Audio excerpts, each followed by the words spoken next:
والله العظيم لو حصل فتنة في مصر في الكورة، المسؤول عنها خالد الغندور وقناة الزمالك.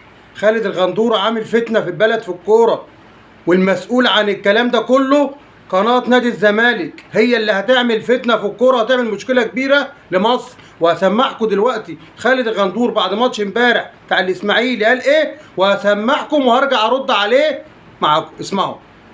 سلام واستاذ عمر الايوبي والمؤرخ الزملكاوي مصطفى الفخراني. من شويه انتهى لقاء الاهلي والاسماعيلي.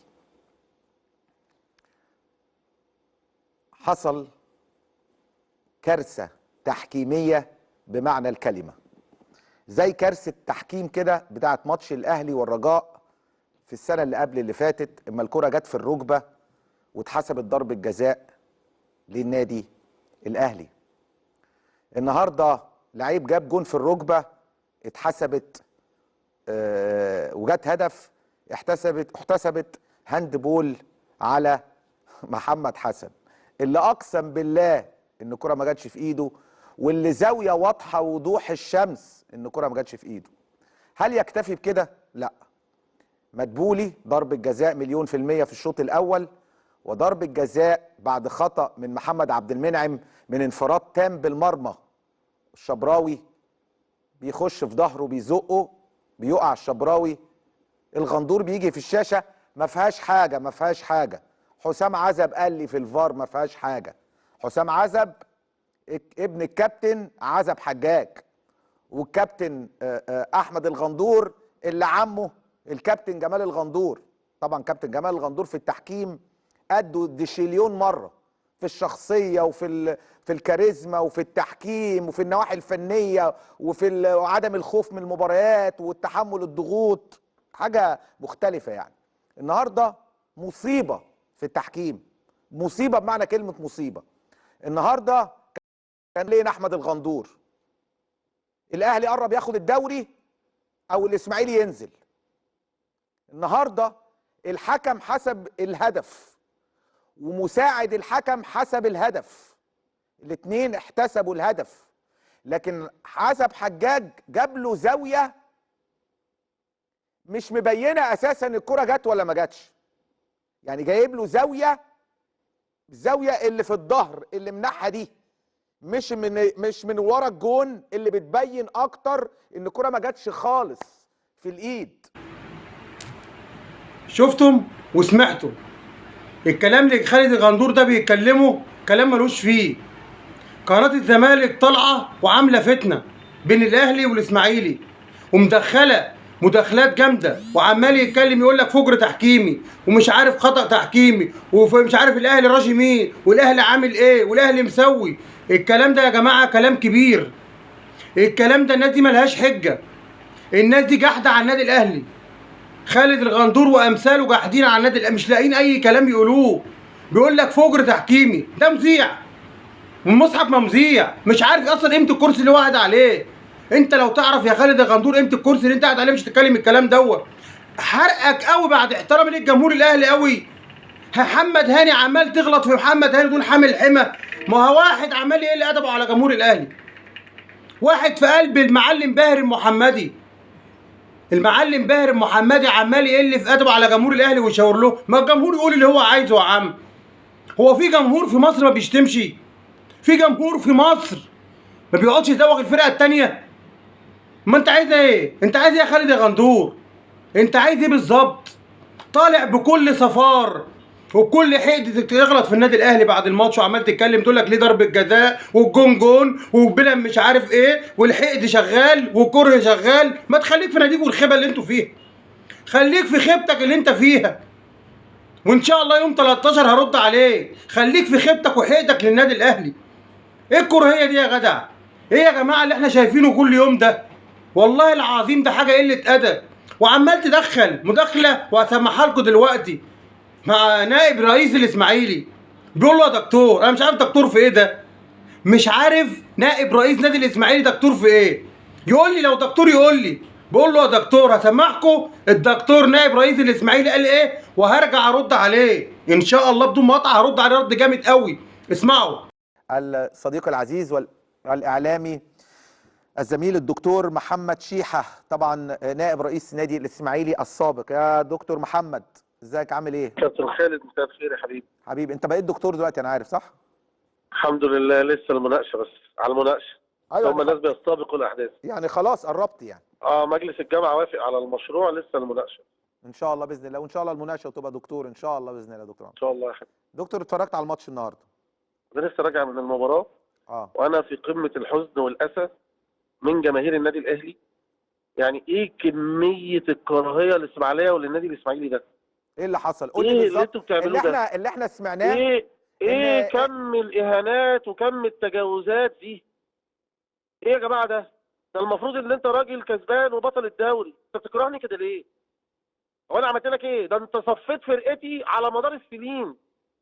ده انت واخد كل حاجه على مدار السنين. انت عاوز ايه مني تاني؟ انت عاوز تقتلني؟ ايه ده؟ ايه ده يا جماعه؟ كميه الكراهيه دي وكميه السباب الجماعي ده.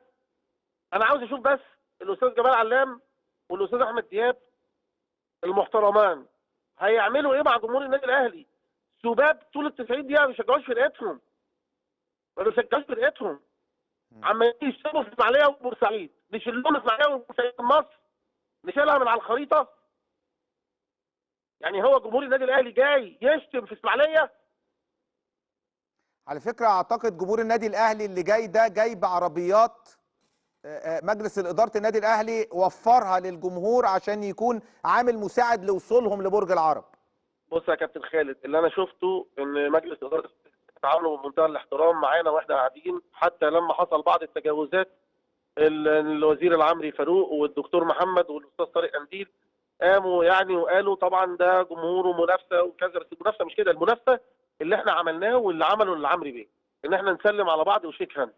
المنافسه لما بلعب مع الزمالك في اسماعيليه وبيلعب معايا في القاهره. المنافسه لما بلعب مع الناس ويبقى فيه عداله تحكيميه، مش عهر تحكيمي. مش توفيق السيد مدورة على مزاجه. مش توفيق السيد محمد يوسف قتلني في ماتش المقاولين ما بيقعدوش لغايه دلوقتي. مش توفيق السيد جايب لي يعني حكام على مزاجه كل مباراه، وكل ما اشتكي عاوز حكام دوليين، اصل مفيش حكام دوليين. امال الحكام الدوليين بيحكموا لمين؟ وماشي في الوسط التحكيمي اللي هو مسنود ومش مسنود وحزب ومش حزب. يا ابني ما تقولش الكلام ده يا ابني. انت مين سندك يا ابني في مصر؟ ما عندك محمد فاروق راجل محترم. ايه اللي بيحصل ده؟ الكلام ده راضي مجلس اداره اتحاد الكره اللي بعت لهم بالكامل اللي حصل في الاستوديوهات التحليليه واللي حصل من سباب جماعي، وبعت للنائب احمد دياب، وبعت للاستاذ وليد العطار، وبعت للكابتن محمد فاروق، واجماع في مصر كلها انها جول وضربه جزاء. ما تقولي ضربه جزاء. ها طب ممكن اسالها؟ معلش، اقول لحضرتك حاجه. حضرتك قلت لي انا دلوقتي كمجلس اداره، تمام؟ انا مش مجلس اداره، انا مشجع. انا بقول لك كمجلس اداره النادي الاهلي، تمام؟ انا راجل جبت عربيات اوصل الجمهور، تمام؟ عشان اسهل له ويجي يشجع فرقته. محدش يجي يقول لي اسماعيليه بتكره النادي الاهلي ليه؟ لا اسمعني بس، كمل. يا جماعه ده انتوا حاشدين وشاحنين الناس شحن غير طبيعي. هقول لك حاجه بس. انا كمجلس اداره، انت بتقول ان هم سلموا عليكم بطريقه لذيذه وشيك وزعلانين من اللي بيحصل. لا، قولا واحدا الناس المحترمه دي تطلع بيان ضد الجمهور اللي هم جابوا لهم عربيات عشان تيجي. لازم يطلعوا بيان. شفتوا بقى الحدوته كملت قدامكم. الحدوته كملت قدامكم. لو حصل مشكله يا جماعه من ابو يوسف الاهلاوي، لو حصل فتنه في مصر في الكوره، المسؤول عنها خالد الغندور وقناه الزمالك. حاسبوا خالد الغندور، هو اللي عامل الفتنه في مصر وهو اللي عامل الحقد. اول واحد مسؤول هو ويصفي اللي معاه كله، وعلى راسهم رئيس الزمالك عشان هو اللي مشجعهم على كل ده. وعمال يدخل مداخله مع شيحه، مع اسمه محمد شيحه ولا اسمه ايه، بيقول له يا دكتور، يقول له اصل مجلس الاداره بتاعت النادي الاهلي هو اللي جايبهم وهو اللي واخدهم باتوبيسات. يعني مجلس الاداره بتاع النادي الاهلي جايب الناس ديت عشان تشتم الاسماعيليه. شفتوا خالد الغندور يا جماعه عايز يوصل لكم ايه؟ الحقد ملا القلب خلاص. الكره للنادي الاهلي ملا القلب منهم خلاص. والتاني عمال يقول لك مش هسكت، مين يا ابني في مصر اللي حاميك؟ مين يا ابني مش عارف ايه، هروح لرئيس الجمهوريه. ماله يا عم رئيس الجمهوريه؟ عايزين تدخلوا رئيس الجمهوريه في ايه؟ ايه الكلام ده يا جماعه ده؟ ايه يا جماعه الكلام وايه اللي لازم انتوا هتدخلوه بعض ده؟ مش لاقيين حاجه تتكلموا فيها؟ فرقتكم هلهله من طوب الارض وجايين تكلمهم تقول اصل الكوره جت في ركبته ولا الكوره جت في ايده. الله يخيبكم، اقسم بالله الله يخيبكم مسؤولين. اما اسيب فرقتي متبهدله وبتنزل درجه تانيه وارجع اتكلم واقول لك ضربه جزاء هو بايده ولا مش بايده. انت عايز تقول لك جمهور الاهلي جاب ايه؟ يخش اسماعيليه ازاي؟ وما تقولوش جمهور الاسماعيلي بيحب النادي الاهلي. لا مش عايزينكم تحبونا، احنا بنحبكم. مين قال لك احنا بنحبكم؟ يبقى كداب اللي يقول لك بنحبكم. وانا بتمنى الاسماعيلي ينزل، ولو الزمالك زعلان على الاسماعيلي ينزل معاه ويخلصنا منه. اللي زعلان على الاسماعيلي ياخده معاه. ايه الكره اللي انتوا فيه ده يا جدع؟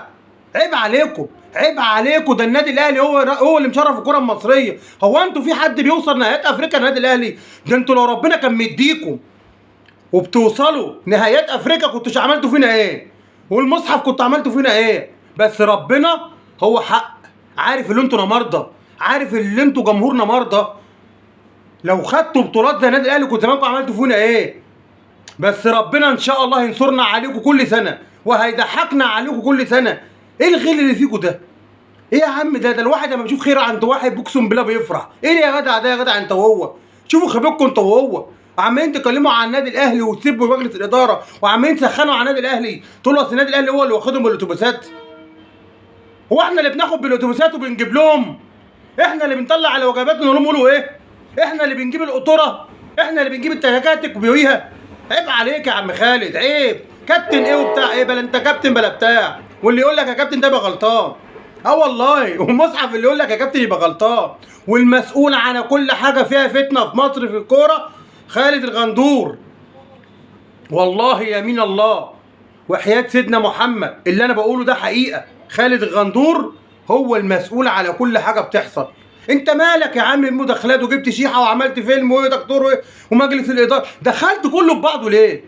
دخلت كل الخطوط في بعضها ليه يا عم خالد؟ مش هقول لك يا كابتن انت ما تستاهلش كابتن. كابتن مين؟ ده انت كنت مش عايز اقول لك بتعمل ايه؟